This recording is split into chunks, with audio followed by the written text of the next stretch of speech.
बादल और राजा, दो घोड़ों की कहानी। चुनौतियों पर काबू पाने की सीख देती प्रेरणादायक कहानी। बादल अरबी नस्ल का एक शानदार घोड़ा था।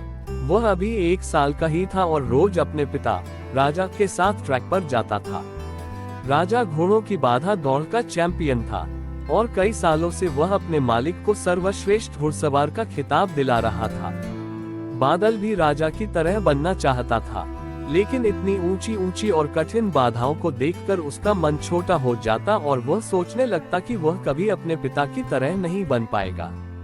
एक दिन जब राजा ने बादल को ट्रैक के किनारे उदास खड़े देखा तो बोला, क्या हुआ बेटा, तुम इस तरह उदास क्यों खड़े हो? कुछ नहीं पिताजी, आज मैंने आपकी तरह उस पहली बाधा को कूदने का प्रयास किया, लेकिन मैं मुंह के बल गिर पड़ा। मैं कभी आपकी तरह काबिल नहीं बन पाऊंगा। राजा बादल की बात समझ गया।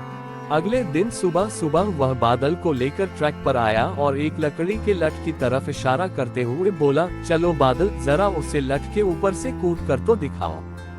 बादला हंसते हुए बोला, क्या पिताजी, वो तो जमीन पे पड़ा है, उसे कूदने में क्या रखा है? मैं तो उन बाधाओं को कूदना चाहता हूँ जिन्हें आप कूदते हैं। मैं जैसा कहता हूँ करो, राजा ने लगभग डपकते हुए कहा। अगले ही क्षण बादल लकड़ी के लठ की ओर दौड़ा और उसे कूदकर पार कर गया। शाबाश, ऐसे ही बार बार कूद कर दिखाओ। राजा उसका उत्साह बढ़ाता रहा। अगले दिन बादल उत्साहित था कि शायद आज उसे बड़ी बाधाओं को कूदने का मौका मिले, पर राजा ने फिर उसी लठ को कूदने का निर्देश दिया।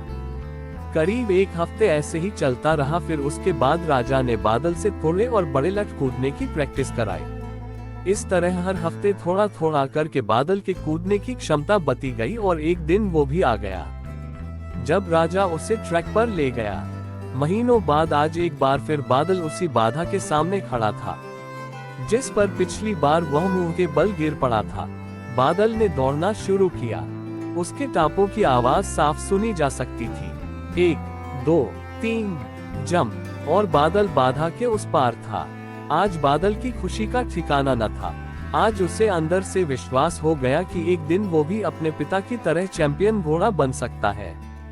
और इस विश्वास के बलबूते आगे चलकर बादल भी एक चैंपियन घोड़ा बना।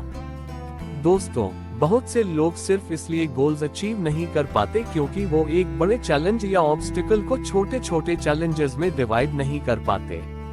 इसलिए अगर आप भी अपनी लाइफ में एक चैंपियन बनना चाहते हैं, एक बड़ा लक्ष्य हासिल करना चाहते हैं, तो सिस्टमैटिकली उसे पाने के लिए आगे बढ़िए।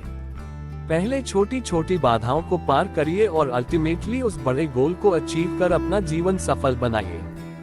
जल्दी हार मत मानिए, बल्कि छोटे से शुरू करिए और प्रयास जारी रखिए। इस तरह आप उस लक्ष्य को भी प्राप्त कर पाएंगे जो आज असंभव लगता है।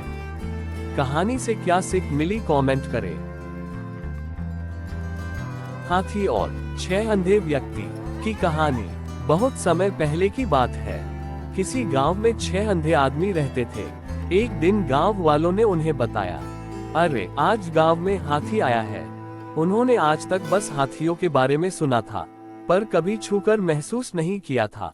उन्होंने निश्चय किया, भले ही हम हाथी को देख नहीं सकते, पर आज हम सब चलकर उसे महसूस तो कर सकते हैं ना। और फिर वो सब उस जगह की तरफ बढ़ चले जहां हाथी आया हुआ था।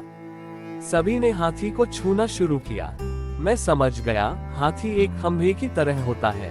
पहले व्यक्ति ने हाथी का पैर छूते हुए कहा, अरे नहीं, हाथी तो रस्सी की तरह होता है। दूसरे व्यक्ति ने पूंछ पकड़ते हुए कहा, मैं बताता हूँ, ये तो पेड़ के तने की तरह है। तीसरे व्यक्ति ने सूंड पकड़ते हुए कहा, तुम लोग क्या बात कर रहे हो? हाथी एक बड़े हाथ के पंखे की तरह होता है। चौथे व्यक्ति ने कान छूते हुए सभी को समझाया, नहीं नहीं, ये तो एक दीवार की तरह है। पांचवें व्यक्ति ने पेट पर हाथ रखते हुए कहा, ऐसा नहीं है, हाथी तो एक कठोर नली की तरह होता है। छठे व्यक्ति ने अपनी बात रखी और फिर सभी आपस में बहस करने लगे और खुद को सही साबित करने में लग गए। उनकी बहस तेज होती गई और ऐसा लगने लगा मानो वो आपस में लड़ ही पड़ेंगे। तभी वहां से एक बुद्धिमान व्यक्ति गुजर रहा था। वह रुका और उनसे पूछा, क्या बात है, तुम सब आपस में झगड़ क्यों रहे हो? हम यह नहीं तय कर पा रहे हैं कि आखिर हाथी दिखता कैसा है। उन्होंने ने उत्तर दिया, और फिर बारी बारी से उन्होंने अपनी बात उस व्यक्ति को समझाई। बुद्धिमान व्यक्ति ने सभी की बात शांति से सुनी और बोला, तुम सब अपनी अपनी जगह सही हो।